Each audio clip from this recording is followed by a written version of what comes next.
These letters are for the X1, Y1, and Z1 axes. These allow you to move the stock and the tools to the location while making the tool change. These can save time. As you are changing tools, the tools can be set up for the next cuts the machine will be taking.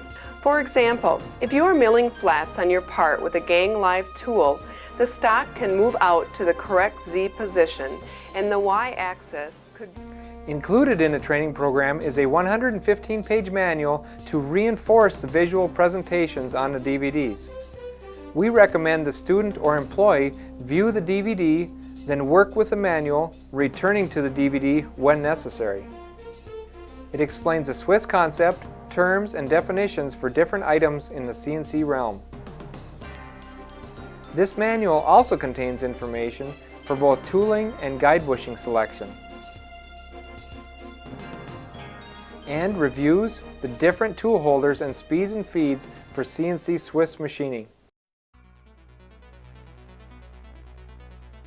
It contains a brief description of each M and G code, queuing codes, and tool calls.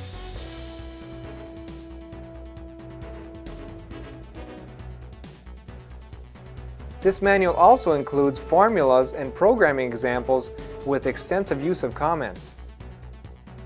A review test and answer key is included with each DVD set also.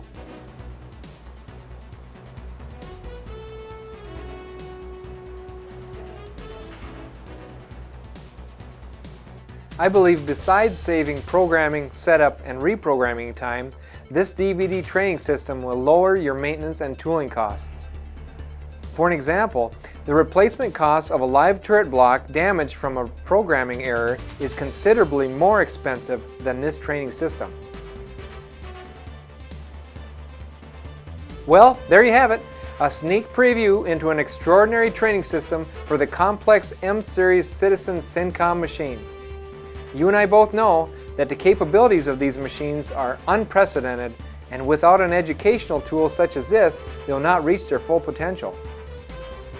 Owning this valuable training system will give you off-the-shelf, repeatable training for the life of your machine.